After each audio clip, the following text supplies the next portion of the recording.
darle la bienvenida a todo el equipo del clúster de agua, saneamiento y higiene, del clúster de nutrición, colegas de la sociedad civil, a las y los participantes de las zonas educativas, de las organizaciones, del clúster de educación, todas y todas que se han involucrado en este proceso formativo, ¿verdad? Y al mismo tiempo un esfuerzo de articulación, de coordinación, por tener una mirada común y construir una agenda de transformación en esta materia. Para comenzar, comentarles, mostrarles dónde estamos, ¿verdad? Hoy día ya recorrimos desde el mes de junio, desde finales del mes de junio comenzamos conociendo el PRETA, continuamos en el mes de julio con un enfoque de género inclusivo y diverso, continuamos en ese mes la salvaguarda de la infancia y una programación segura, continuamos luego con violencia basada en género y agregamos también conocimiento sobre las remisiones seguras. Y la semana anterior, para cerrar el mes de julio, cerramos con prevención de explotación y abuso sexual, lo que conocemos como PEAS.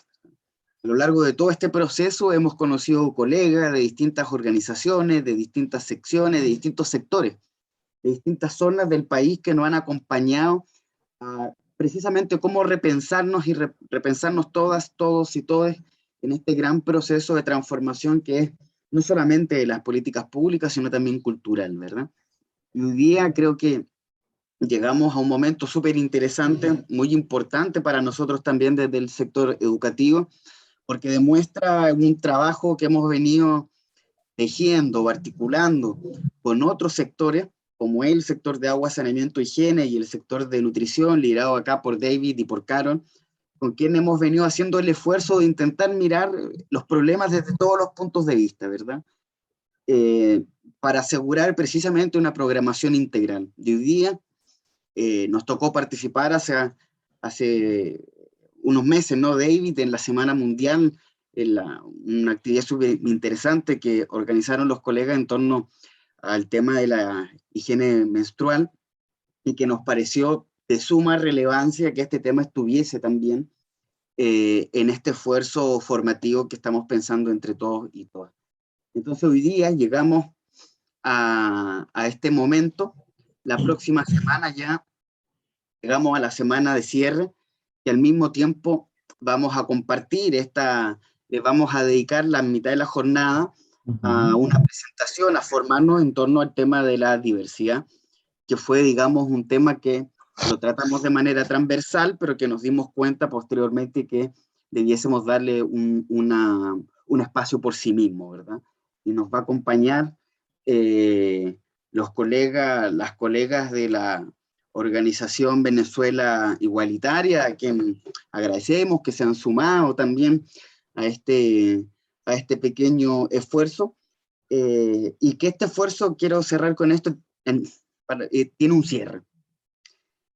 Y este cierre involucra, primero, una tarea fundamental para todos y todas sus compañeros de curso. Y aquí le pedimos que corran la voz. Nosotros tenemos, si es que vemos en esta foto, que es del registro de la asistencia que llevamos a la fecha, tuvimos 1.400 inscritas. Tuvimos en la primera sesión 730 participantes con la lista de asistencia. En la segunda sesión casi 600, luego 400 y en la última sesión 273. Esta tendencia que es natural en los procesos de formación a distancia, ¿verdad? Nos interesa sobre todo que podamos llegar con un máximo número de certificaciones posibles, especialmente de todos y todas que han cumplido con sus actividades a lo largo de este ciclo formativo. Entonces, ¿qué le pedimos? Que corran la voz, que se metan en la plataforma.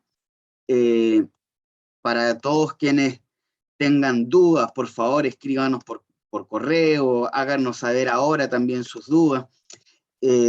Aseguren registrar su asistencia mes a mes dentro de la plataforma, porque nos queda solamente una semana. Entonces, en esta última semana les pedimos que corran la voz, que hablen con sus colegas, quienes no han logrado registrar su asistencia, que lo hagan hoy día y que nos pongamos todos y todas al día. Entonces, sin más que decir, quiero pasar ya de lleno a la presentación de nuestros invitados e invitadas de hoy. Tenemos desde el clúster de agua, saneamiento y higiene a David Alford, a colegas de Meals for Hope, de Acción contra el Hambre, de Save the Children, de UNICEF, de colegas de nutrición también que nos acompañan, Carol, Catherine, a quienes le vamos a dar la palabra. Y para comenzar, quiero comenzar con David Alford. David es el coordinador del clúster de agua, saneamiento e higiene en el país, con una larga experiencia en situaciones de emergencia en distintas regiones. Y yo creo que tenemos que poner en el papel, David, yo creo, la colaboración que se ha venido haciendo entre educación y agua, que ha sido súper interesante y que la estamos continuando. Así que le dejamos la palabra, les recordamos a todos y todas de ir dejándonos sus preguntas en el chat para recogerlas para el final de la jornada. Cualquier duda que tengan, se contactan por interno y ya damos por inicio. Entiendo que ya estamos grabando, ¿verdad, Ana? Sí, vi la grabación por ahí, que se inició. ¿Me confirma? Sí, ya Sí. estamos. Ahí Sí. lo vi, perdona. Así que, David, comenzamos con el clúster de agua, saneamiento e higiene. Adelante, estimado. Listo, mil gracias, Henry. Y mil gracias por el espacio y la oportunidad. Finalmente, hoy día lo que vamos a hablar es un aprofundizamiento justamente de una de las primeras sesiones que han tenido sobre el género en educación. Y aquí vamos a abordar una temática que intentamos de abordar desde el punto de vista WASH en términos de la higiene menstrual. Hoy día lo que le vamos a presentar es nomás situarles en términos de qué es el problema. ¿Qué es lo que sabemos desde los varios estudios que hemos llevado a cabo dentro del clúster de WASH? ¿Y qué implicaciones hay para las escuelas? O sea, ¿cómo desde las escuelas se podría abordar alguna de estas problemáticas? Y finalmente presentarles algunas de las herramientas y materiales que tenemos disponibles para apoyarles justamente en esas actividades a nivel de la escuela. Hoy día acompañándome tenemos a mis colegas Carolina de Meals for Hope, Wilfredo de Acción contra el Hambre, Gabriel de Save the Children, Mariana y Marilena de UNICEF. Cada una de estas organizaciones han contribuido justamente al contenido de esta presentación a través de sus estudios.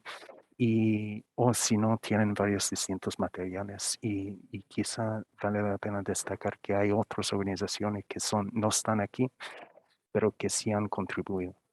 Sin otro, nos lanzamos. ¿De qué estamos hablando con la pobreza menstrual? Finalmente, dentro de cualquier contexto, vamos a encontrar personas que tienen un problema con el acceso justamente a los productos sanitarios o los materiales menstruales, a los conocimientos sobre la salud menstrual y en vez en cuando a los servicios y otros insumos que se podría requerir para una higiene personal. Y en este sentido, finalmente, a cada vez que encontramos pobreza, vamos a encontrar pobreza menstrual. ¿Por qué tenemos un enfoque desde el punto de vista WASH? Porque esa pobreza menstrual tiene un impacto específico a las niñas, a los adolescentes y a las mujeres. Y si no intentamos de abordarlo, el efecto es esencialmente un aumento de desigualdad dentro de sí mismo problema. ¿Cómo? Pues a través de la deserción, a través de los gastos médicos o para los materiales, varias distintas razones.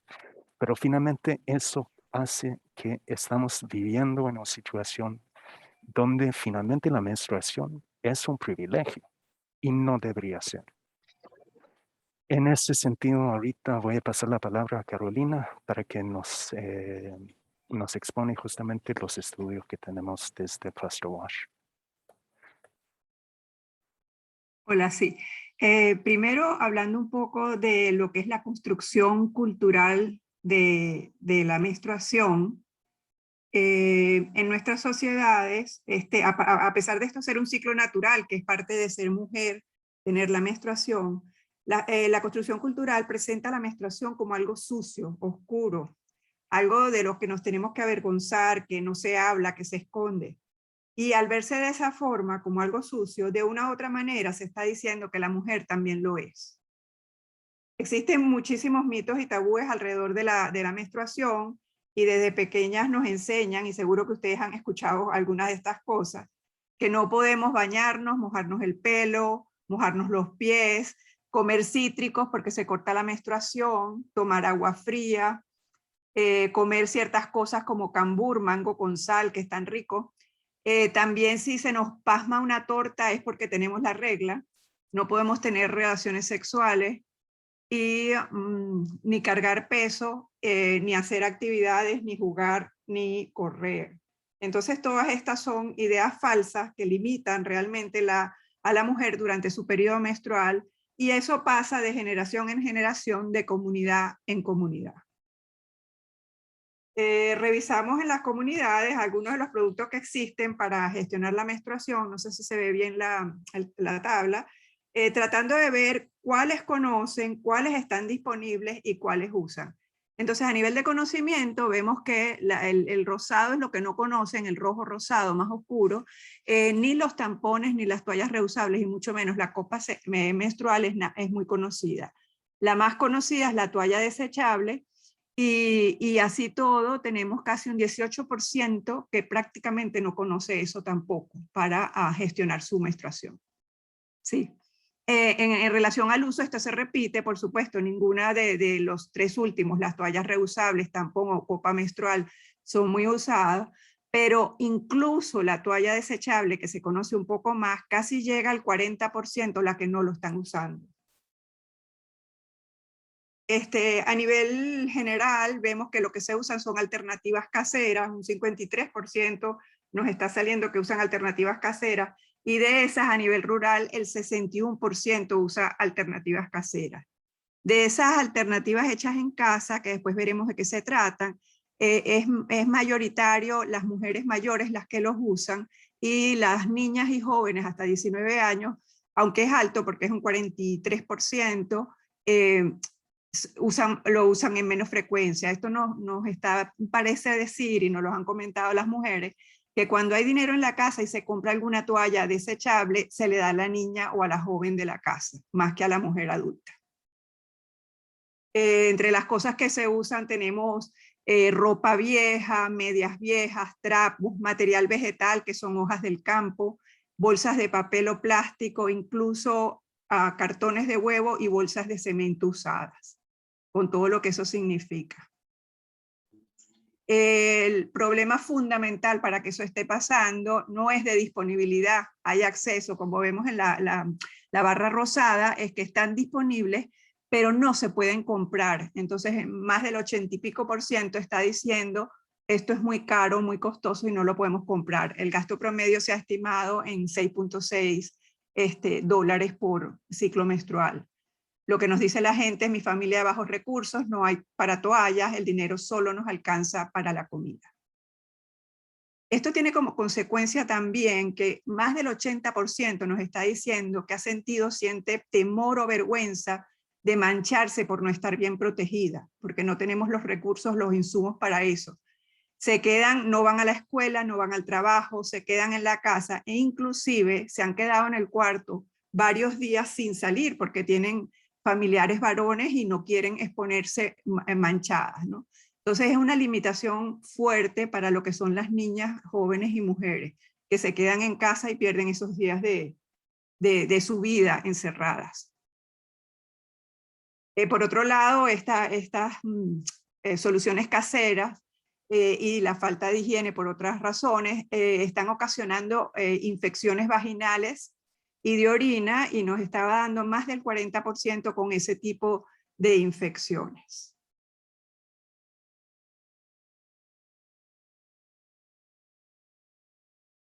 Yo creo que ahora va a hablar, no sé si tiene el micrófono Wilfredo. Sí. David. Adelante. Ok. Parte importante de esto, conlleva a un tema cultural en el que la salud menstrual no está tipificada o no está internalizada dentro del núcleo familiar, por lo que queda en un segundo plano. Y esto quiere decir también, y trae como consecuencia, que la adquisición de los productos básicos no están los productos de higiene menstrual dentro de estos productos de higiene, por lo que se hace un sacrificio, la madre o la cabeza de familia hace el sacrificio de no comprar estos productos para la adquisición de otros, y esto también viene generalizado por la desinformación que existe al respecto. Hay personas o dentro de nuestras beneficiarias que decían que pueden pasar hasta un día utilizando la misma toalla, o a su vez debería cambiarla pero no tiene cómo, porque dentro del presupuesto familiar no está estipulado este tipo de productos. Paralelo a esto, la higiene personal es deficiente y ocurre ¿por qué? Porque utilizan productos no adecuados y tampoco tienen el acceso a agua segura ni la disponibilidad de jabón suficiente para poder así completar el ciclo de higiene como debe ser.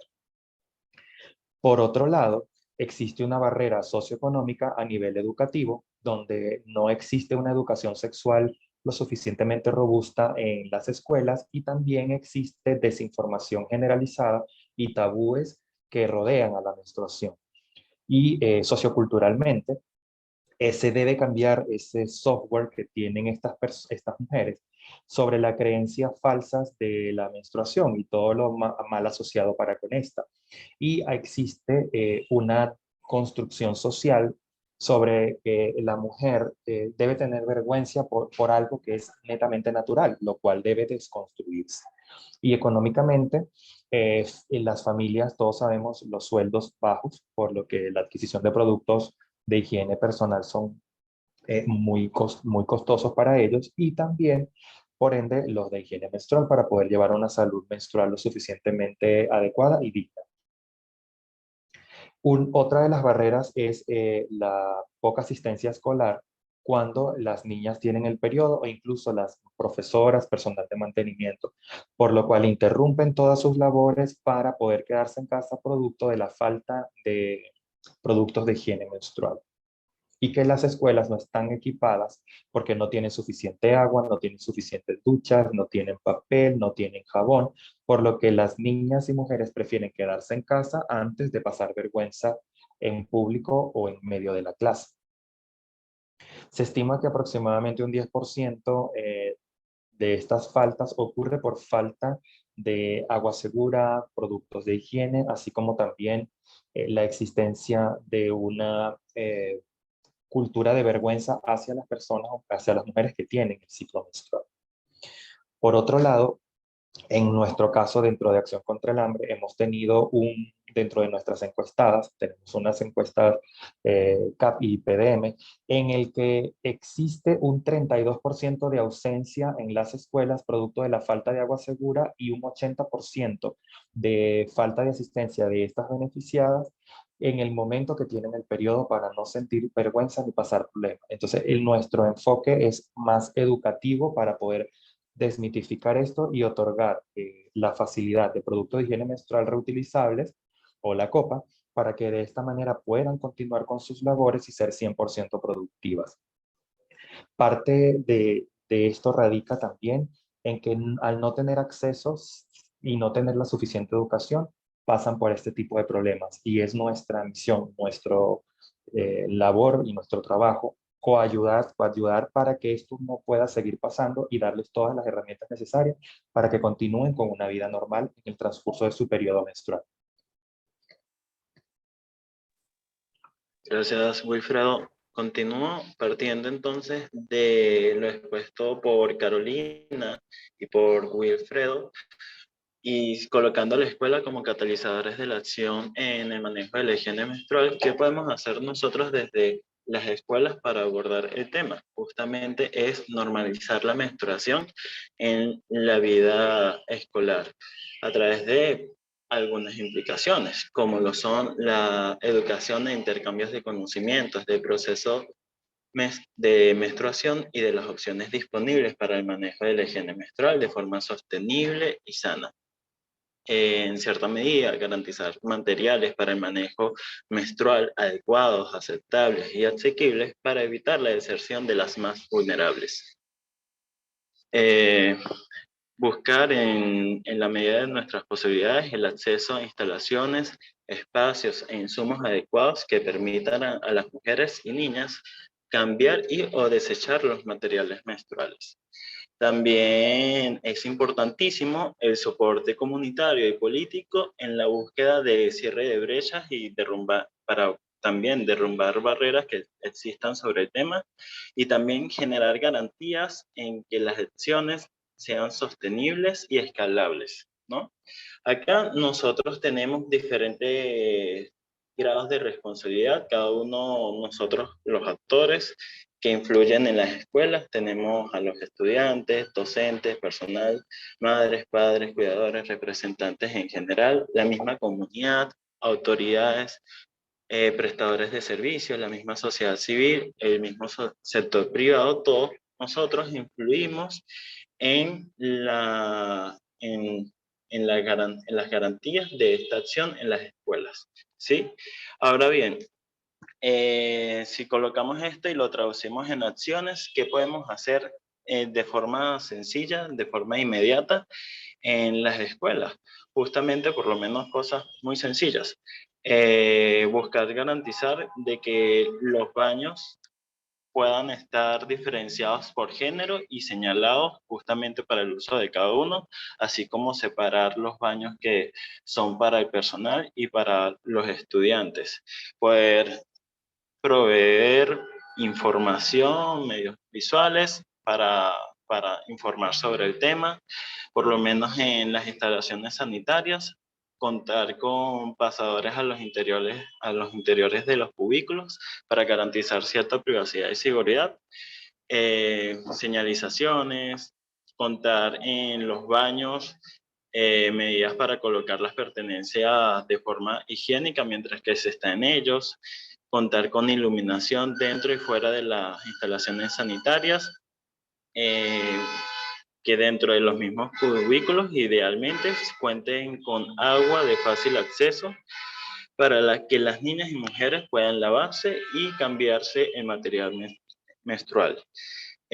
Contar dentro de los mismos cubículos con papeleras, preferiblemente con tapas para desechar el material menstrual usado, que las puertas y paredes estén hechas de un material no transparente y sin aberturas que puedan asegurar la privacidad dentro del cubículo, que algunas instalaciones dentro de las escuelas sean accesibles para personas con discapacidad.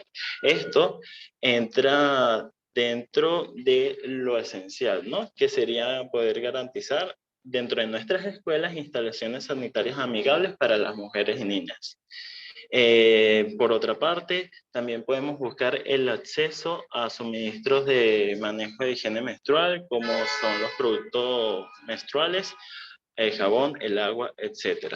Poder visualizar el tema dentro de nuestras escuelas de manejo de higiene menstrual a nuestro sistema de monitoreo y, como dije al principio, garantizar el acceso a la información en nuestros distintos niveles de responsabilidad. Esta entra dentro de las acciones esenciales en la escuela. Luego tenemos algunas más complementarias que implican esencialmente a informar, a educar al resto de los actores. ¿Sí? Primeramente, tenemos que educar a los niños y niñas por igual, a los cuidadores, padres, madres, que hacen vida en las escuelas y a la comunidad en general. Por lo menos a la misma población estudiantil, proveer educación sobre la salud e higiene menstrual y la educación sexual, justamente para desmitificar y derrumbar barreras de conocimiento y así poder empoderar a niñas y mujeres. Buscar realizar prácticas, informarles a las niñas y mujeres sobre prácticas sobre fabricación de toallas, ropa interior reusable, como un respaldo económico e higiénico de las otras opciones de productos menstruales que uno pueda tener. educación para madres, padres, cuidadores, se le puede dar información sobre la salud menstrual y cómo comunicar sobre la temática para empoderar justamente a las niñas y mujeres sobre el tema y así también animar a la participación. Informar sobre opciones alternativas higiénicas que se puedan tener a la mano, que puedan afectar también económicamente a la gestión de los recursos dentro del hogar, como lo podrían para también derrumbando barreras que existen alrededor de algunos de estos productos, como lo son las copas menstruales y los tampones. En la comunidad se puede articular acciones que busquen generar grupos de producciones locales para producir toallas sanitarias reutilizables, producción de jabón, etc. Buscar acuerdos desde la acción de la comunidad, buscar acuerdos con tiendas locales para proveer jabón o productos menstruales, poder realizar un llamamiento desde la misma comunidad a los distintos actores para adecuar los espacios dentro de las escuelas. Así, formación de grupos de pares, etcétera, etcétera. Y buscar también la participación juvenil, estudiantil, en todo esto de manejo de la higiene menstrual. ¿Ok? Cambio. Muchísimas gracias, Gabriel. Entonces, tomando todo eso en cuenta, finalmente cuando estamos desarrollando un plan de acción adentro de nuestra escuela, de una manera necesitamos saber un poco más sobre lo que tenemos en nuestra comunidad. O sea, cuáles son los conocimientos y las creencias o los mitos que existen ahí donde ustedes están. Para la juventud ahí, ¿cuáles son sus fuentes de información? ¿Cuáles han sido sus experiencias en la menstruación? Y una vez que tenemos una mejor idea de qué estamos intentando de enfrentar, podemos después buscar esas acciones articuladas, utilizando justamente todos los conocimientos y las capacidades que podrían existir alrededor de la escuela, que sea desde la sociedad civil, desde las autoridades, desde las empresas privadas o simplemente los cuidadores. Y en este sentido, estamos desarrollando unos materiales que podrían ser de utilidad para ustedes.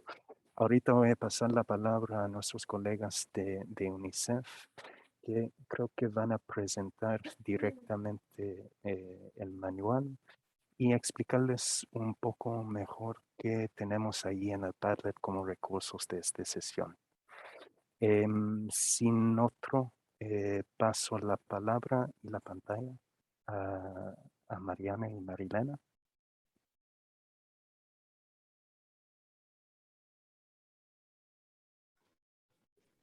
Hola David, gracias. Buenos días nuevamente. Mari, ¿tú proyectas el manual?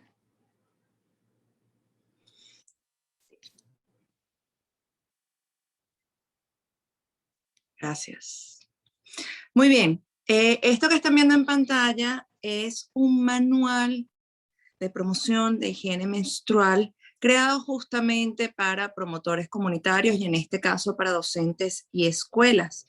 La idea de este manual es poderle dar profundidad a todo el tema que tiene que ver con la higiene menstrual y además la gestión desde la primera menstruación o la primera menarquía de las niñas.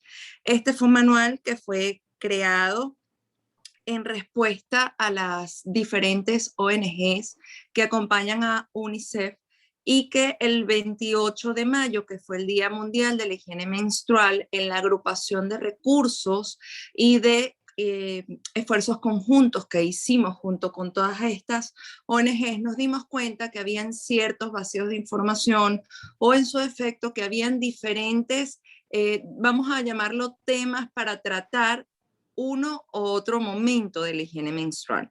De forma tal que desde UNICEF decidimos agrupar y conjuntamente con otras guías que también forman parte de UNICEF a nivel global, agrupamos toda esta información, también muy atentos a todas las experiencias que se estaban generando en terreno a raíz del Día Mundial de la Higiene Menstrual, repito, y pudimos hacer toda esta compilación no solamente de dudas, sino también de información, de prácticas, incluso hay una parte de la guía que nos permite como promotores comunitarios, o en este caso como docentes, poder ver cómo podemos promulgar y orientar la higiene menstrual dentro de las aulas de clase, padres, madres y cuidadores. Y también tenemos una serie de actividades sugeridas que pueden de alguna u otra manera invitarnos, porque a veces entendemos que es un tema un poco difícil de abordar, y a través de estas actividades sugeridas podemos invitarnos nosotros y luego a nuestras niñas y adolescentes de 9 años en adelante para poder manejar algunas informaciones básicas sobre cómo ellas conceptualizan su propia higiene menstrual y posteriormente poderlas apoyar y ayudar en todo lo que es la formación. Finalmente, esta guía también nos da algunos recursos o algunas notas bastante puntuales de lo que es importante que podamos tener a la mano a nivel de infraestructura, en este caso dentro de los centros educativos, para poder abordar una higiene menstrual digna, saludable y sobre todo privada, que es de alguna forma el lema que hemos llevado desde UNICEF para este tema en higiene menstrual. Y finalmente, pues tenemos unas pequeñas listas de cotejo que nos permiten revisar algunas actividades que estamos haciendo en cuanto a la menstruación dentro de las escuelas para saber cuáles son los puntos más álgidos que debemos o promulgar o modificar.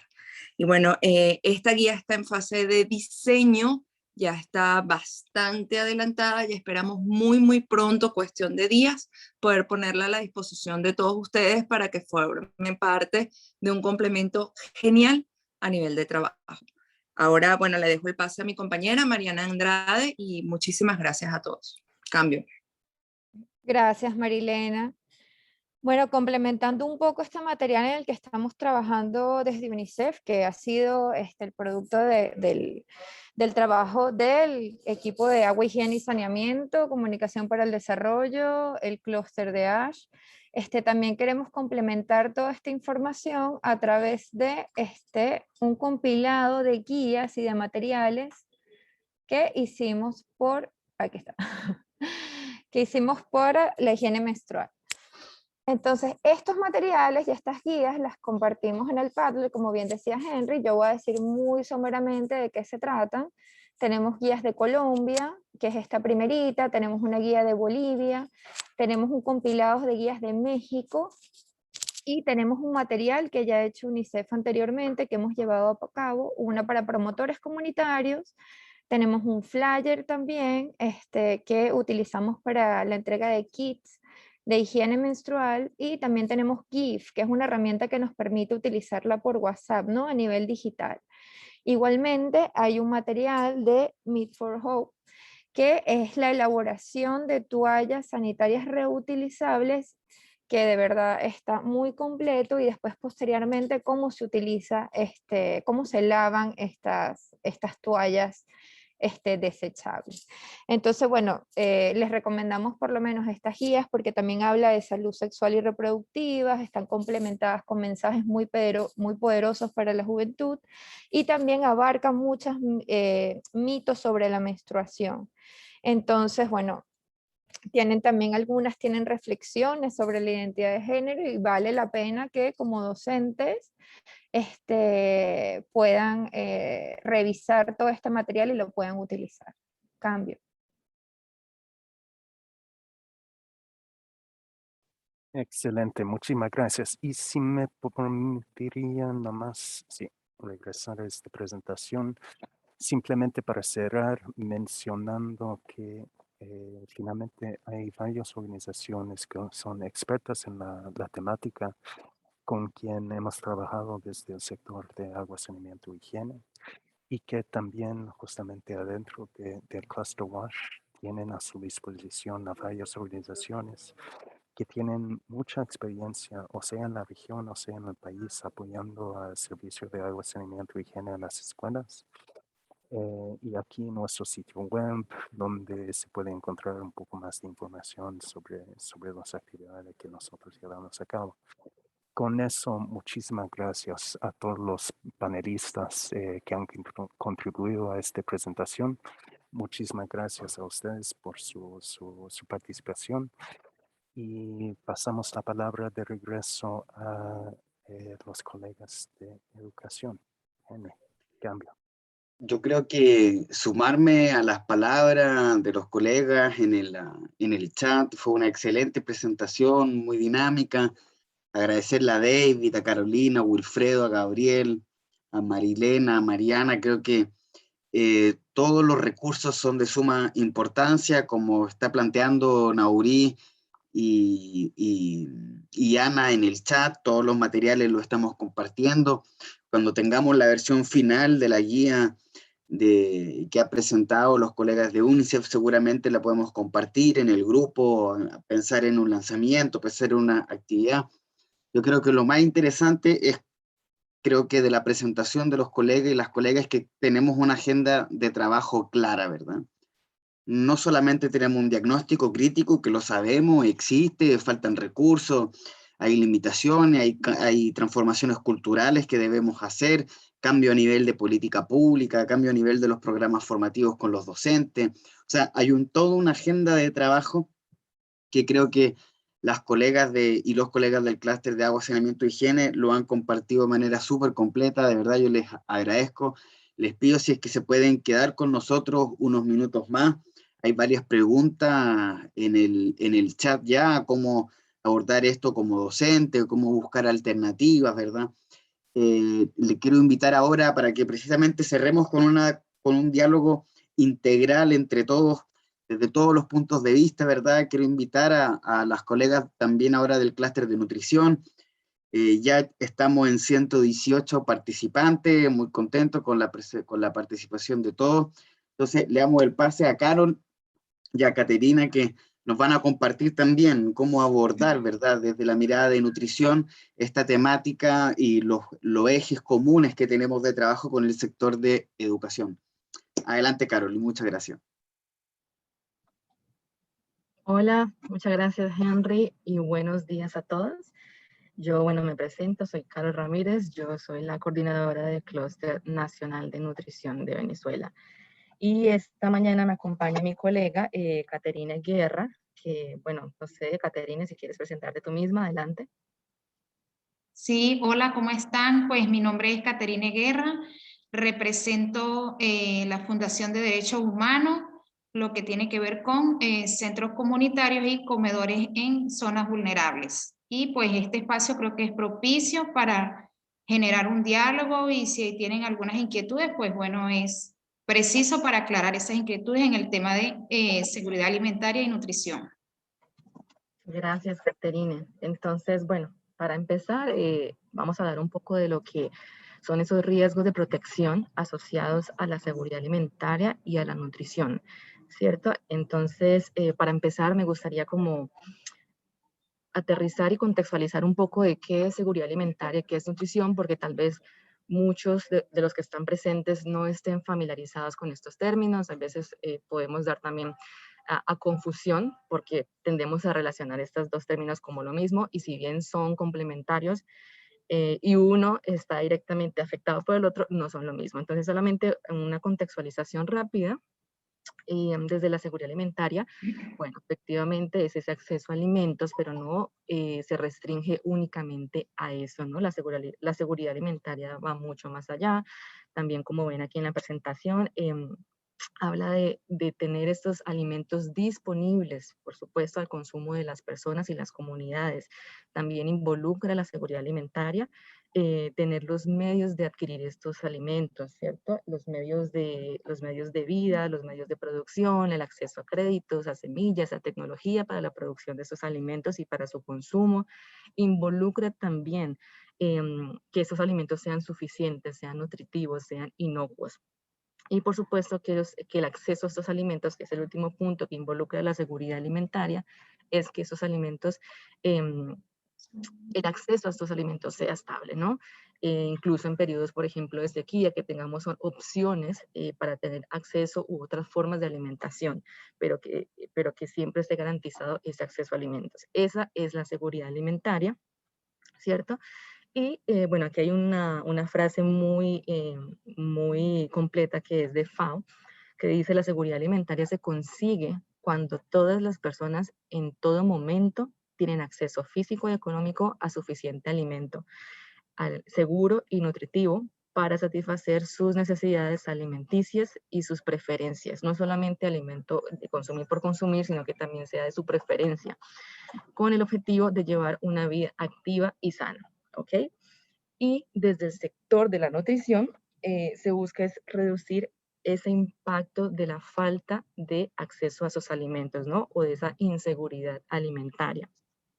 Hay un efecto que viene, por supuesto, por esta carencia de disponibilidad de alimentos, que es pues la desnutrición. Hay varios tipos de desnutrición, y lo que hacemos en la nutrición es justamente intentar reducir ese impacto, ¿no? Con un abordaje más terapéutico para esos casos de desnutrición detectados. Aquí dice: desde el sector de nutrición se trabaja la prevención y la recuperación de las deficiencias de micronutrientes y la desnutrición aguda. Se priorizan los niños menores de 5 años porque estos niños son más vulnerables, ¿cierto? Un niño con desnutrición menor de 5 años y con desnutrición aguda, por ejemplo, tiene más de 10 veces probabilidad de morir. Entonces son casos más delicados, por supuesto, y es un efecto devastador que viene con la dificultad o con la falta de acceso a los alimentos.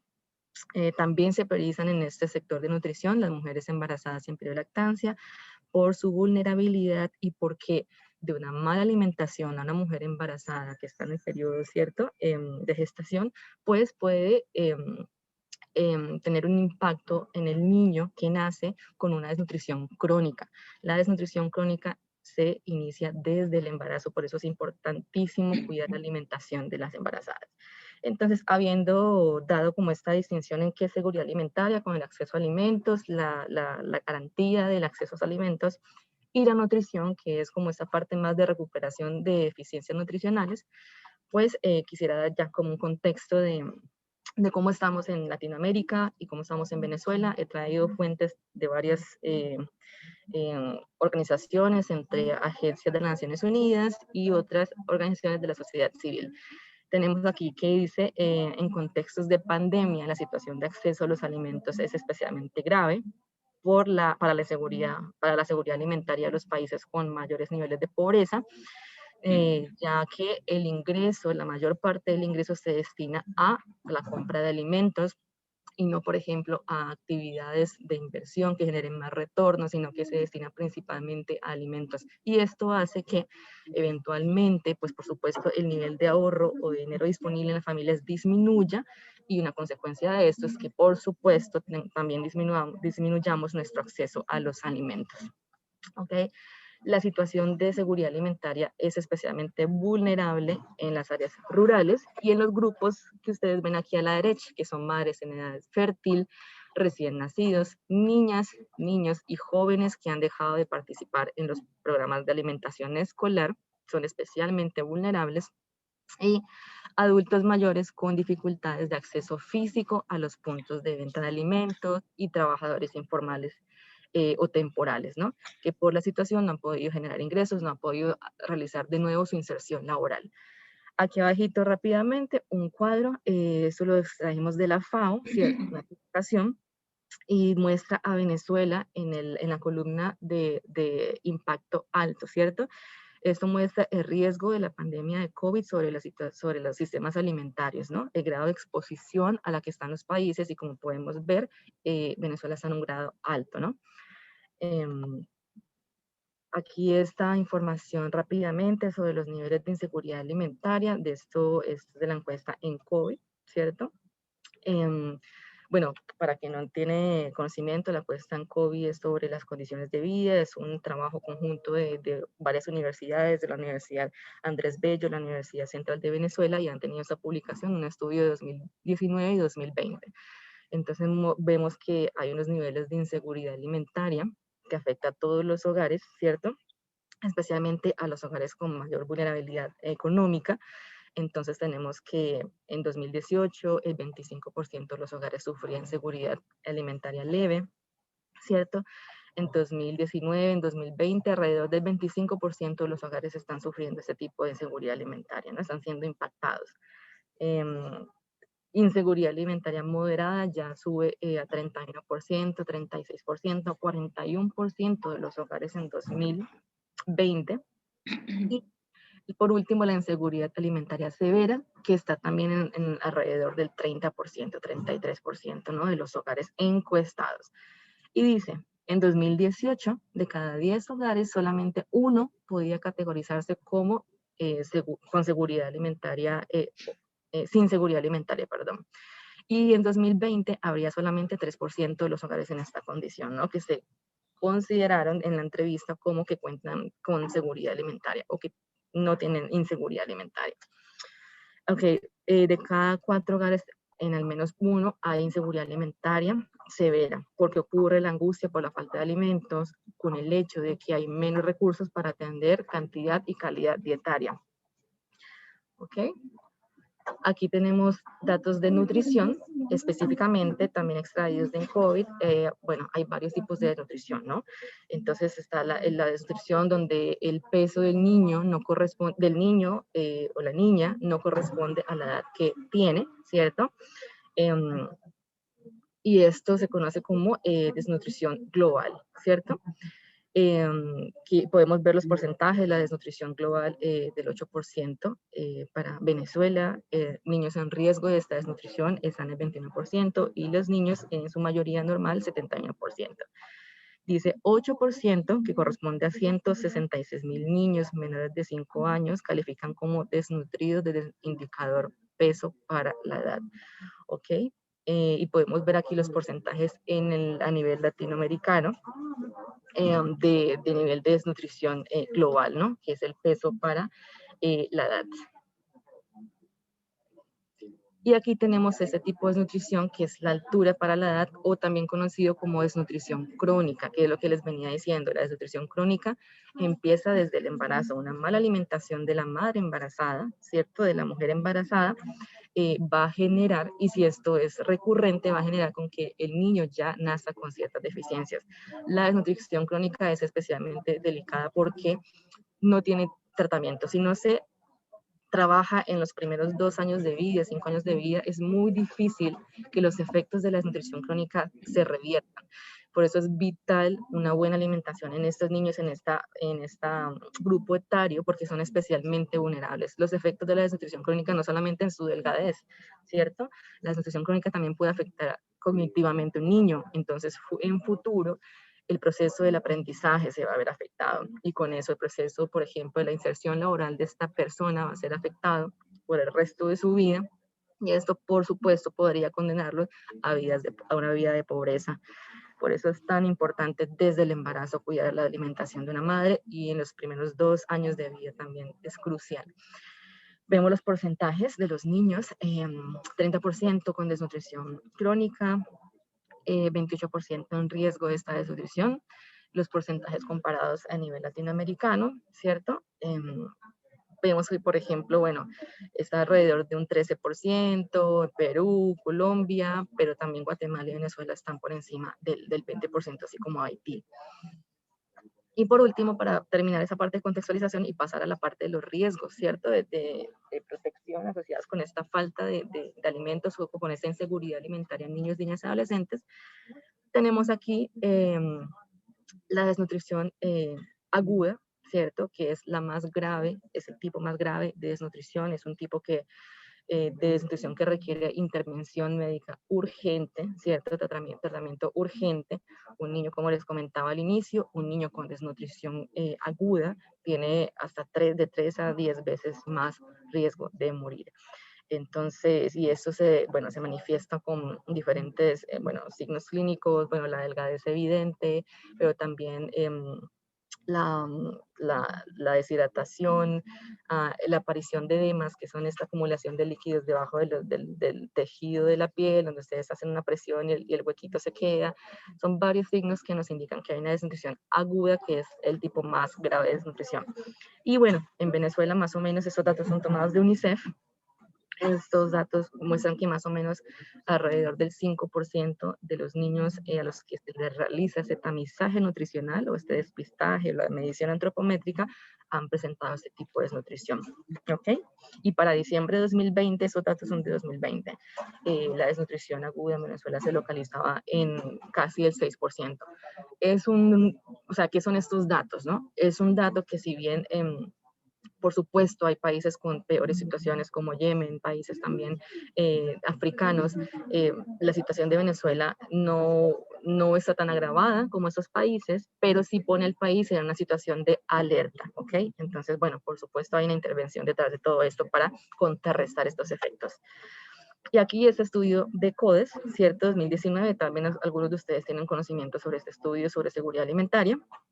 Miren, muestran que 7 de cada 10 hogares, niños y adolescentes dejaron de tener una alimentación saludable. Ok, eso es de 2019. Dice que 7 de cada 10 niños y adolescentes tuvieron una alimentación basada en poca variedad de alimentos. 5 de cada 10 niños y adolescentes dejaron de desayunar, almorzar o cenar. 7 de cada 10 niños y adolescentes comieron menos de lo que debían, de acuerdo a las encuestas, por supuesto. 6 de cada 10 niños se disminuyó la cantidad de comida servida, ¿cierto? Para ellos, 6 de cada 10 niños y adolescentes sintieron hambre, pero no pudieron comer. Y 1 de cada 10 niños y adolescentes comieron una vez al día o no comieron nada durante todo un día, por lo menos 1 de cada 10 niños. Y por último, Carol, disculpa, quisiera intervenir un momentico allí, no sé si te podría dar un ejemplo palpable en cuanto al estado Barinas. Nosotros a través de nuestra consolidación de comedores en zonas vulnerables, pues al inicio o al consolidar estos centros comunitarios o comedores, pues realizamos una encuesta de seguridad alimentaria en lo que, por supuesto, apoyado con un equipo multidisciplinario que es un sociólogo quien realiza la encuesta de seguridad alimentaria. Esto nos permite de alguna manera visibilizar, observar el grado de inseguridad alimentaria que existe no solo, o sea, en los otros estados a nivel nacional, sino también en el estado Barinas. Es decir, cuando estadísticamente nos arroja que encuestada de 10 familias en el estado Barinas, quiere decir que 9 de ellas no tienen acceso a una comida, o tienen acceso a una comida al día. Es decir, que hemos podido palpar y visibilizar, pues, lo que se ha agudizado la inseguridad alimentaria en el estado Barinas. Entonces quería hacer hincapié en eso y pues dar un ejemplo palpable que hemos observado en nuestra consolidación pues del programa de alimentación que brindamos apoyo en esas comunidades vulnerables.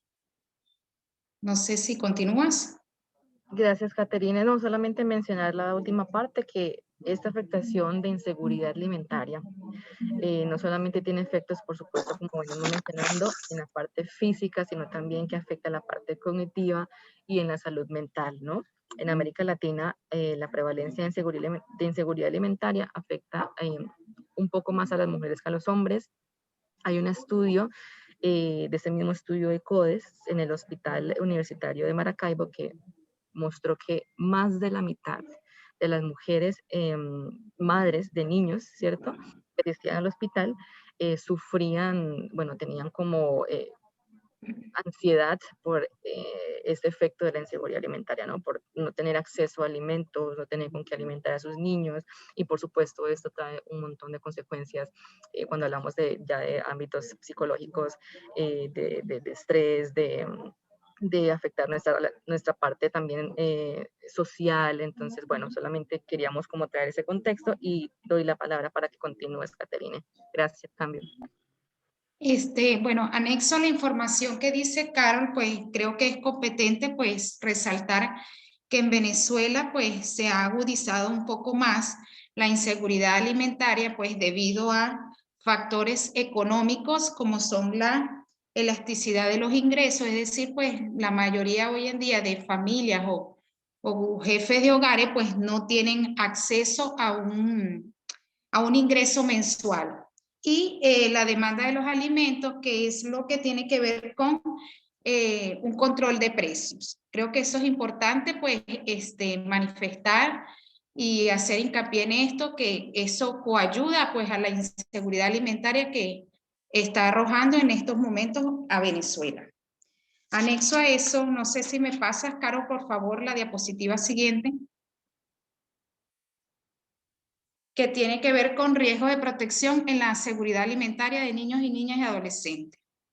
Para iniciar, la atención por falta de alimentos al interior del hogar puede generar estallidos de violencia en el interior de la familia. Esto por el simple hecho de, pues, de no tener acceso a los alimentos generaría pues discordia, agresión, en medio de desesperación pues de los jefes de familia de no poder sustentar su hogar. Cuando el acceso a los alimentos es limitado o no es el adecuado, la responsabilidad de conseguirlos recae frecuentemente en madres y mujeres, incrementando su exposición en las calles y lugares desprotegidos, donde pueden sufrir diferentes tipos de abuso, inclusive abuso sexual y prostitución forzada. Es decir, en estos momentos pues es algo que se puede evidenciar en zonas vulnerables, en donde los padres o las madres pues obligan de alguna u otra manera el trabajo sexual, se le podría llamar, a sus hijos para el sustento de su hogar. La retaliación de los agresores a su víctima por falta de acciones o medidas en contra de ellos. Es decir, que hoy en día pues no se castiga a aquellos agresores que de alguna u otra manera pues toman de víctimas y los conllevan pues a accionar o a hacer cosas indebidas en pro del sustento de su hogar. En zonas rurales las condiciones de inseguridad alimentaria pueden ser aún más agudas y los escenarios de violencia intrafamiliar pueden ser más recurrentes e invisibilizados. Esto quiere decir que las zonas rurales pues se convierten en zonas vulnerables debido a ello porque no tienen acceso de repente a un buen servicio, a una agua potable. Entonces, sumado a todos estos elementos, pues ocasionaría más una zona vulnerable. La alimentación escolar que no es consumida en la institución educativa o comunitaria y es llevada a casa puede llegar a ser redistribuida entre los alimentos del hogar parcial o totalmente, disminuyendo la cantidad de alimentos que en el niño y niña y adolescente consume al día. Yo creo que esto es uno de los elementos que como programas de alimentación pues debemos de revisar, debido a la pandemia, pues en el caso de nosotros, te puedo dar un ejemplo de que los niños se encargan pues de ir a los programas de alimentación o comedores a solo el retiro de sus comidas y pues es una limitante para ellos porque el llevarse su comida a los hogares pues significaría de compartirla de repente con otras personas que no están dentro del programa. Las limitaciones al acceso a los alimentos o programas de alimentación pueden ocasionar que las familias de recursos traten de satisfacer las necesidades de alimentación de sus hijas a través del matrimonio infantil o forzado. A través de la prostitución de la misma para así suceder que sacrifique la alimentación de las hijas y cubrir las necesidades de alimentación de sus hijos varones. Este elemento es muy relevante y llama la atención porque se ve que en hogares pues los jefes de familia muchas veces obligan a prostituirse a sus hijas, a casarse con personas mayores, de manera que puedan pues llevar el sustento de su hogar. Reportan casos de niñas que presuntamente se están prostituyendo al cambio de alimentos y por abandono de padres y madres. El éxodo de los venezolanos hace que dejen que los niños y niñas y adolescentes de alguna manera pues queden al cuidado de los vecinos, familiares y personas que no cuentan con recursos y financiamiento y así pues aumentando el número de niños y niñas en situación de riesgo expuestos. Es decir, pues los padres pues emigran en búsqueda de unas mejores condiciones de vida y esto hace que dejen en abandono, completamente abandono y condición de calles a estos niños y niñas en comunidades bien sea vulnerables. El maltrato psicológico adolescente, presionándolos para proveer alimentos a su hogar, entre una de las manifestaciones de la seguridad de alimentación y nutrición se encuentra un inadecuado crecimiento físico y desarrollo mental, la mortalidad asociada con la malnutrición, bajo rendimiento escolar, deficiente y baja productividad. Entonces, es importante recalcar este último elemento.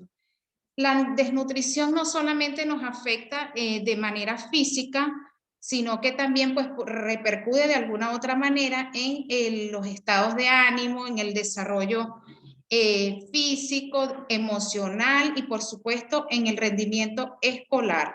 Entonces esto es importante recalcarlo. No sé si la pasas. Medidas de mitigación de los riesgos de protección. Incorporar consultas con la participación de mujeres, niñas y niños y adolescentes en los programas de distribución de alimentos para entender el contexto social y las necesidades. Identificar horarios seguros de entrega de alimentos adecuados para mujeres.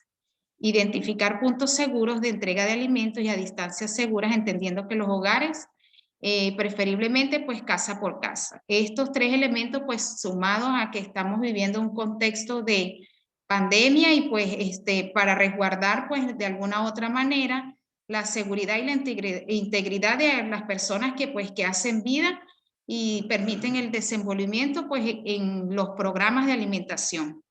Identificar el volumen de los paquetes de alimentos que sean preferiblemente discretos para no exponer a la mujer o familia que recibe la ayuda y para facilitar su traslado.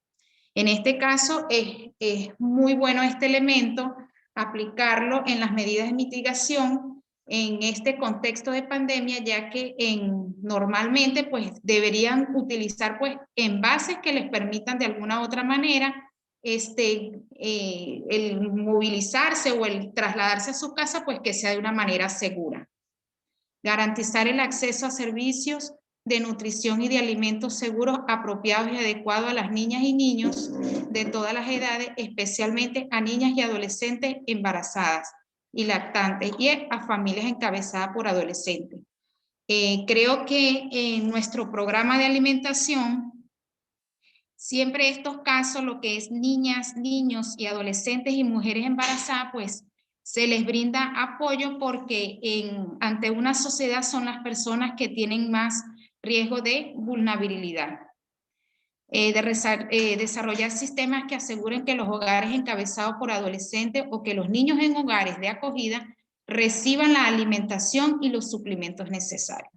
Es decir, nuestros programas de alimentación no solo el simple hecho de no solo garantizar el día a día o garantizarles un menú de comida, sino de velar porque esa comida que se les hace entrega, pues de alguna otra manera esté bajo un perfil nutritivo, que vele pues por de repente de alguna otra manera o ataquemos esa problemática de la desnutrición pues con este apoyo de programa de alimentación. Llevar a cabo labores de coordinación para que el proceso de obtención de los documentos de registro de identidad no sea una barrera para niños y niñas que reciban asistencia alimentaria. Es decir, que el hecho de que hay casos que se presentan de que los niños son abandonados y pues quedan de alguna otra manera a cargo de repente de sus hermanos mayores y no tienen de repente un documento, pues que no sea una limitante para poder ingresar a un programa de alimentación. Actividades de sensibilización en materia de género y protección al equipo y comunidad, ayuda al reconocimiento de los casos y en contra de niños, niñas y adolescentes. Sistema de operadores que permitan como mínimo acceso de mujeres para denunciar. Hay líneas telefónicas para acompañamiento, pero no es suficiente. Tiene respuestas débiles. Disponibilizar apoyo o asesoramiento legal personalizado y acompañamiento y apoyo psicológico a la población asistida o estudiante, hacer alianzas con organizaciones que proveen este tipo de apoyo. producción de alimentos en los huertos familiares como medida de disminución de riesgo frente a las debilidades de acceso a alimentos y así implementando mecanismos de venta de alimentos producidos por la familia. Creo que esto es un elemento que hoy en día pues se puede llevar a cabo y pues le permite a los jefes de familia o jefes de hogares de alguna otra manera poder llevar el sustento a su hogar. Es decir, generar un ingreso a su hogar. Producciones de alimentos en los huertos familiares como medida de disminución de riesgo frente a las debilidades de acceso a alimentos, implementación de mecanismos de venta de alimentos producidos por la familia, bajar las exigencias de documentación para la escolarización, adaptar los espacios de alimentación escolar para promover el consumo de los alimentos en el lugar, evitando que la comida sea llevada casa a casa y que sea redistribuida. Considero que este elemento, abordando, estamos en época de pandemia, sí, pero podemos buscar las medidas y las estrategias de manera que los que gocen o los beneficiarios que estén dentro del programa de alimentación, pues de alguna u otra manera puedan continuar, de alguna u otra manera continuar pues recibiendo los alimentos en nuestros espacios, debido a que el llevarse pues los alimentos a su casa no nos generaría seguridad de que esos alimentos pues no sean compartidos con demás familiares en sus hogares. No sé si quieres acotar algo, Carol. No solamente, también, sí, efectivamente, todas las medidas que hay posibles para contrarrestar estos efectos, ¿no? de protección asociados a la inseguridad alimentaria. También están los que vemos aquí al lado derecho sobre la intersectorialidad, que es básicamente respaldar a los actores del ámbito de la nutrición para promover los problemas de protección, para monitorear los problemas de protección con la violencia de género en lugares o centros de atención a mujeres embarazadas en un periodo de lactancia o a mujeres en edad fértil, por supuesto. Trabajar con todos los sectores, no solamente de nutrición y seguridad alimentaria, para incorporar las normas de la protección de la infancia en las intervenciones y, bueno, por supuesto, siempre intentar en la medida de lo posible, por ejemplo, en la merienda escolar, los programas de alimentación escolar, incluso con los pocos o muchos recursos que dispongamos, dar una alimentación nutritiva o nutricionalmente balanceada para que el niño obtenga la cantidad de proteínas, calorías que debería consumir en un día. No en un día, pero sí la proporción que debería consumir, por ejemplo, para una de las comidas del día. Y evitar, por supuesto, un desbalance, por ejemplo, que estamos dando muchos carbohidratos o en este sentido, ¿no? Entonces, procurar que la alimentación de niños, niñas y adolescentes sea lo más equilibrada posible en la medida de lo posible. Y bueno, nada, también hay unas medidas que desde la política pública hay, y es los programas de apoyo nutricional para madres en edad fértil y niños menores de 5 años de edad, continuidad de las comidas a los estudiantes que participan en los programas de alimentación escolar. Tercero, expandir los programas de protección social para facilitar el acceso a alimentos y proteger los ingresos de los grupos más vulnerables de la población y promover, por supuesto, hábitos saludables de consumo, que es lo que justamente mencionaba ahora. Entonces, pero sí creo que es muy importante lo que acabas de mencionar, Caterina, justamente de flexibilizar esa documentación que se le exige a un niño o a una familia para su inserción escolar, ¿no? Porque entendemos que muchas veces la merienda escolar es la única alimentación que un niño puede obtener en un día y muchas veces solamente por la alimentación escolar se fortalece, ¿no? O se evita la deserción escolar. Entonces es muy importante que en la merienda escolar pongamos mucho ojo y que sea un pilar también muy importante que hace parte del proceso de aprendizaje de los estudiantes, ¿no? Entonces, bueno, era básicamente eso. Caterina, no sé si tienes más, si no, Claro, ya... anexo a eso quisiera hacer, no sé, un énfasis como para ya finalizar, pues yo creo que, bueno, para los que están ahorita escuchando, que tienen de alguna u otra manera o trabajamos con programas de alimentación, yo creo que los programas de alimentación, además, pues de garantizar, o en estos momentos, en esta época de pandemia, pues debemos de garantizar unas normas y estrategias, pues de bioseguridad para el resguardo de la salud totalmente de tanto de beneficiarios como de personas que hacen vida dentro de ellos. Y pues es importante resaltar que a pesar de limitantes, porque sí, como programa de alimentación pues tenemos limitantes, pero que no sean obstáculos para seguir brindando apoyo a niños y niñas y adolescentes, y que bueno, que eso siga todavía en pie, esos programas en donde pues nos permitan o nos sigan de alguna otra manera empoderando y empoderando y facilitando pues el apoyo a esas personas que realmente lo necesitan, porque es observable y palpable el que trabaja en esto, pues hemos podido en lo largo del tiempo observar tanto niños en condición de calle, totalmente en abandono, niños en estado de desnutrición severa, aguda, moderada, o sea, es impresionante y es una ardua labor, sí, es una ardua labor, pero yo creo que los invito pues de alguna u otra manera que sigamos recibiendo pues este apoyo o dando este apoyo a personas en estado pues que de alguna u otra manera se encuentran vulnerables. Muchas gracias, Caterina, Caro, le agradecemos profundamente la intervención. Creo que es un hecho y recalcar, porque he leído algunos comentarios de las participantes, que los esfuerzos de las organizaciones y también de las mismas autoridades, creo que en tiempo de pandemia, por continuar con el programa de alimentación escolar, con todas las dificultades contextuales, ¿verdad?, que aquejan al país, han sido significativas. Creo que precisamente muchas organizaciones, y lo hemos visto, han adaptado sus programas, han incluido las medidas de bioseguridad, y lo importante sin duda es cómo tener, como decíamos en un comienzo, una mirada sobre el problema que lo aborde desde todos los puntos de vista. Nos damos cuenta que el tema de la permanencia escolar exige comprender y atender variables relativas a la higiene menstrual, variables relativas a la nutrición, variables relativas a la seguridad alimentaria y a la protección.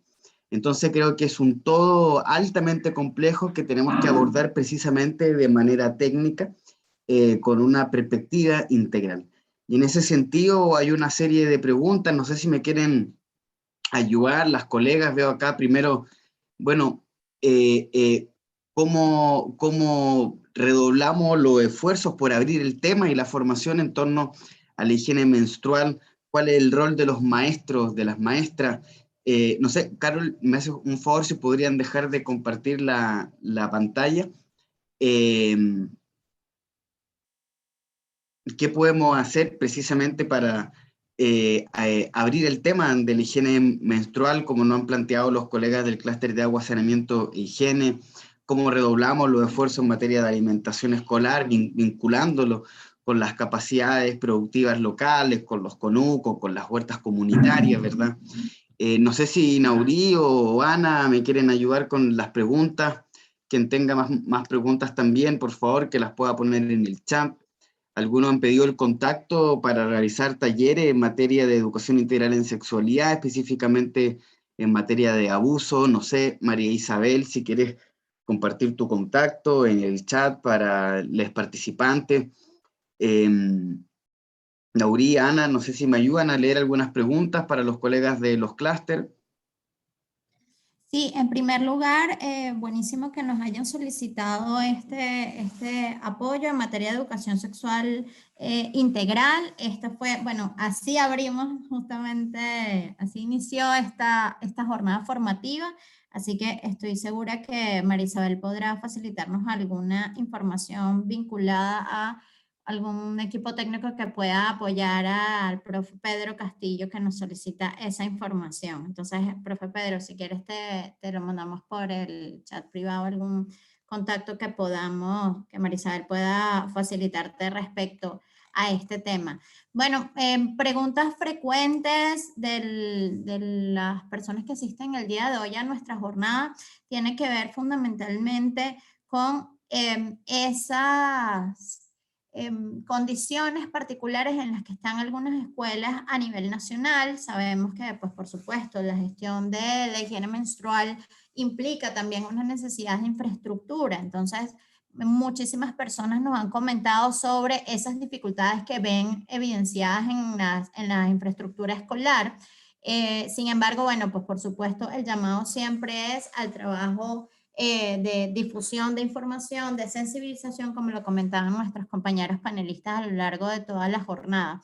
Entonces, más allá de los obstáculos y las barreras físicas que ya muy bien nuestros ponentes han comentado, sí queríamos resaltar, pues por supuesto, el rol del personal docente dentro de este proceso. Entonces, queríamos preguntarles a nuestros ponentes, pues, un mensaje, además un mensaje esperanzador, un llamado a la acción que podamos dejar aquí como reflexión de cierre, especialmente dirigido al personal docente. Nos encantaría escuchar ese ¿qué puedo hacer como docente en el aula?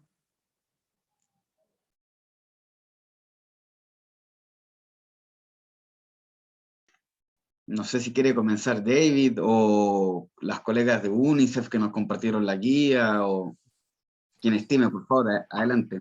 Mira, creo que en términos de higiene menstrual y acciones que podemos hacer para tener un impacto sobre la pobreza menstrual que podría existir donde estamos, hay un montón de posibilidades y finalmente lo que nos limita, sí, son recursos, pero más allá de eso, hay mucha importancia a meter sobre simplemente romper el tabú. Si logramos hablar de alguna de las temáticas, ya estamos teniendo un impacto positivo. Afuera de eso, quizá voy a dejar a mis colegas desde WASH hablar un poco más en detalle, pero la adecuación de un espacio adentro de la escuela no requiere mucho como recursos ni insumos. Y finalmente, los pequeños pasos y las pequeñas acciones que podemos hacer para normalizar la menstruación dentro de la escuela son pequeños pasos súper importantes. Me podría perder si sigo en esa dirección, entonces voy a callarme aquí y pasar la palabra a otros de los panelistas. Cambio.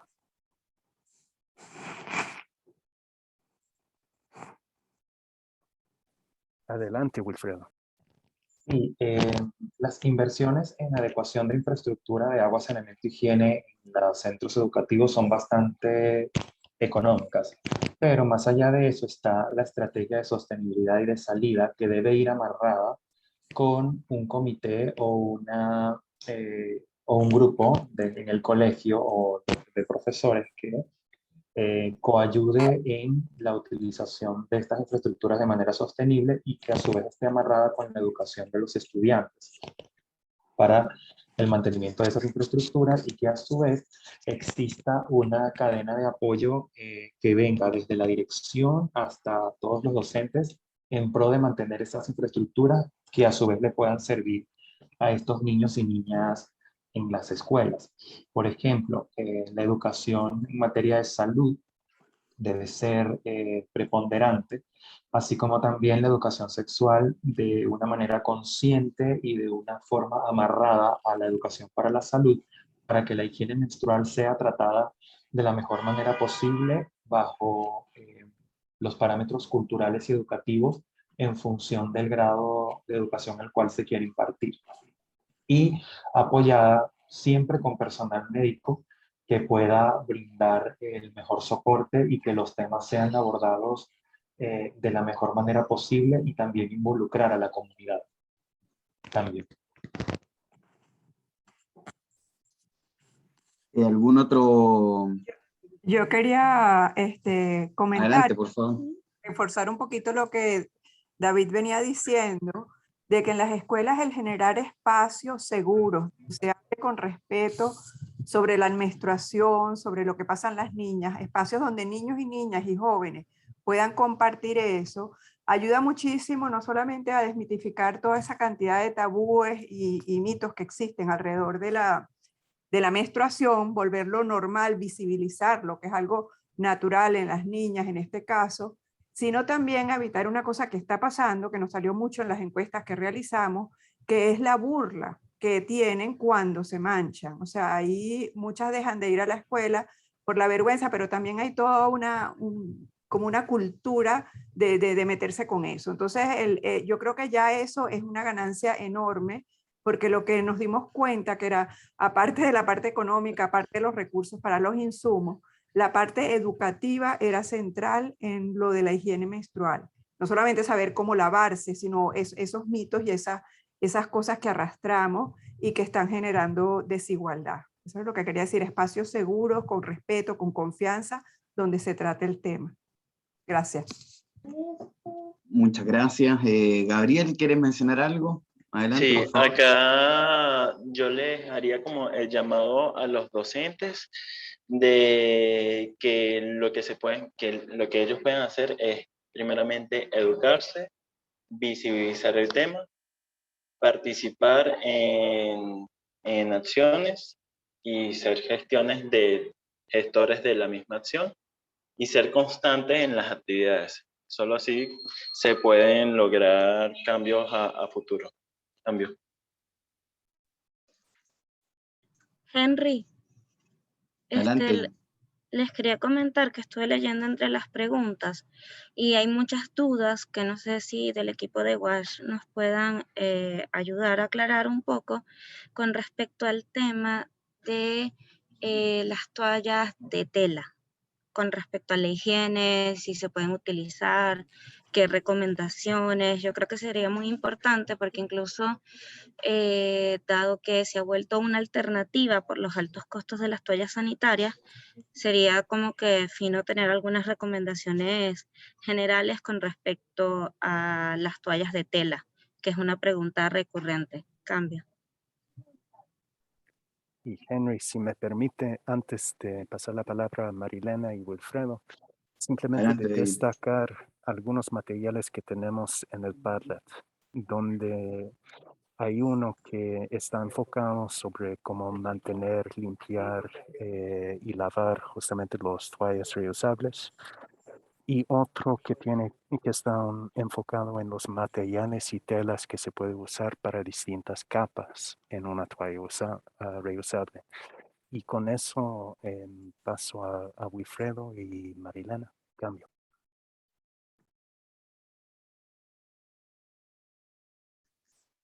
Wilfredo, ¿querías comentar algo? Sí, la utilización de toallas reutilizables se hace con telas específicas y con un diseño de diversas capas que permiten que la absorción sea lo mejor posible en el transcurso del día. Se diseñan tanto para uso diurno como para uso nocturno y se debe garantizar tener agua segura para la higiene correcta de estas toallas. Por otro lado, nosotros dentro de Acción contra el Hambre estamos haciendo una recomendación para la nueva implementación de un kit de emergencia para limpieza en caso de un evento no deseado a nivel menstrual, bien sea en la escuela, en el trabajo, en la calle, en algún sitio, ¿no? Que consta básicamente de que la niña o la mujer tenga una botellita de agua con un poquito de jabón y tenga toallitas de reserva para este tipo de emergencias. También estamos creando un espacio de sostenibilidad en el que vamos a otorgar las telas con los patrones para que las mismas comunidades y las mujeres de las comunidades diseñen sus propias toallas para que esto se replique y así se vaya eliminando la pobreza menstrual en las poblaciones donde haya más escasez de este tipo de recursos para que puedan manejarlo de la mejor manera. Cambio. Muchas gracias, Wilfredo. Marilena, tenía la mano levantada. Si nos quieres compartir algo, por favor. Sí, quería básicamente comentar lo mismo que ya comentó David sobre la cantidad de materiales que tenemos y la información en el link que está sobre las capas y las telas adecuadas para hacer una toalla sanitaria reutilizable. También entre uno de ellos está el modelo para hacer la toalla sanitaria y es una actividad, enlazando un poco con la pregunta anterior, cómo involucrar este tipo de temas dentro de las aulas de clase. puede ser perfectamente planificable para un momento dentro del periodo escolar, hacer una toalla sanitaria dentro del aula. Decirle a las chicas y chicos, incluso que lleven los materiales dentro del salón de clase, podemos hacer un aprendizaje en ese momento, podemos globalizar la información no solamente basada en la higiene menstrual, sino que podemos agregar otros componentes, no solamente de género o de políticas PEAS, también podemos hablar de higiene propiamente dicho, en términos generales, y podemos hacer una actividad que puede involucrar un eje temático como educación para el trabajo o habilidades para la vida, y podemos hacer la toalla sanitaria.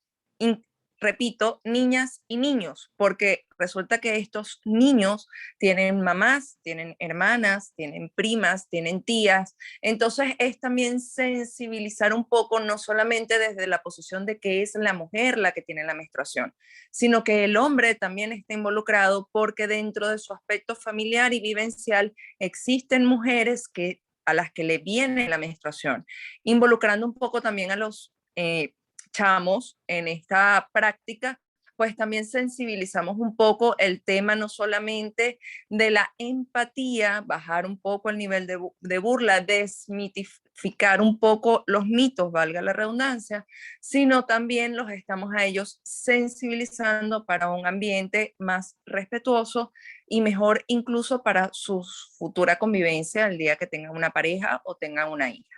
Cambio. Muchas gracias. Todos los materiales que han comentado las colegas están cargados en la plataforma. La próxima guía que han compartido las colegas de UNICEF también, apenas esté lista, la compartiremos con todos y todas ustedes. Ya vamos llegando, perdón, al final de esta sesión. Creo que ha sido una sesión súper interesante. Para muchos de nosotros son temas recurrentes que cruzan el sector educación, pero que a veces no los tratamos en profundidad, y creo que hoy no hemos dado el tiempo y esta oportunidad para dialogar con organizaciones, colegas que trabajan en esto, y que nos da, digamos, pistas, yo creo que muy concretas, para trazar un plan de trabajo de cara a los próximos meses entre el sector educación con otros sectores, para precisamente hacer todo lo posible para generar todas las condiciones para garantizar el derecho a la educación. En este sentido, le quiero dar, recordar, ¿verdad? Hacer el recordatorio, el llamado a que completen la lista de asistencia. La próxima semana tenemos nuestra última sesión. Al mismo tiempo tendremos ya la entrega de los primeros certificados de todos las y los participantes que han tenido y les participantes que han tenido su registro de asistencia a la fecha. Quizá dejaremos una semana más, ¿verdad? Para aquellos que tienen un poco, que requieren más tiempo para completar su proceso formativo, y hacer ese llamado, ¿verdad? A completar, a cerrar de la mejor forma, y ya acá con las colegas responsables de esto, con Ana, con María Isabel, Naurí, todos los colegas de los otros clústeres también, cómo pensamos en esta actividad final. No sé si vamos a hacer una fiesta virtual, no sé, pero bueno, alguna actividad vamos a tener que hacer para cerrar. Yo creo que este proceso que ha sido muy rico, muy significativo, y súper importante para todas y todos. Un brindis virtual, dice Pedro Castillo. Tendremos que pensar en algo. No sé, María Isabel, si quieres cerrar, no sé, ¿qué se te ocurre para cerrar? ¿Qué podríamos hacer para pensar en el cierre del curso? Sé, creo que Adelante. Nauri podría hacer su super encuesta, ¿no? Otra vez para ver qué dice el público. Pero quisiera agradecer de verdad a David, a todos los colegas del clúster de UASH, a Carol y la colega que compartió por las reflexiones, creo que fueron súper puntuales y nos dieron una fotografía de lo que está pasando y cómo vinculamos esto con la educación y con nuestras responsabilidades, ¿no? Para prevenir y mitigar todos estos riesgos a niños, niñas, adolescentes, incorporando esa visión de género. Creo que es fundamental estos aportes del día de hoy. De verdad, muchísimas gracias por estas reflexiones. Muchas gracias, María Isabel. Y bueno, luego en el cierre del proceso tendremos que hacer el esfuerzo de cómo sistematizamos todas las presentaciones, todas las entrevistas en un documento, en un trabajo integrado para que quede al servicio de las comunidades. El Padlet quedará abierto de manera permanente para que ustedes puedan acceder. Entonces, si nadie tiene algo más que decir, nos encontramos, les recordamos el próximo martes a la misma hora. Díganle, recuérdenle a todos sus compañeros, compañeras, compañeros que tenemos el taller del módulo de género y diversidad con los colegas, las colegas y las colegas de Venezuela Igualitaria que se han ofrecido a acompañarnos en esta última sesión que ha sido, digamos, demandada por los distintos participantes y las distintas participantes a lo largo del curso. Entonces, no sé si alguien tiene algo más que decir, Nauri, Ana, algo que se nos vaya. Por mi parte, agradecerles profundamente por este espacio. Ya, bueno, estamos en la recta final. Pensaremos pues en alguna actividad interesante para la semana que viene. Agradecerles profundamente por su participación, recordarles por supuesto que los materiales están disponibles en el Padlet y por supuesto agradecerle a el equipo que hoy nos acompañó como panelistas en esta sesión. Para nosotras pues siempre va a ser un honor en nombre de Save the Children pues agradecerles también por permitirnos participar en este esfuerzo conjunto de tantas organizaciones que se animaron a apoyar esta jornada formativa, que esperamos no sea la primera, sino que no se quede aquí, sino que sean muchos otros espacios formativos que nos permitan avanzar, sobre todo en educación sensible al género. Así que muchísimas gracias por su apoyo.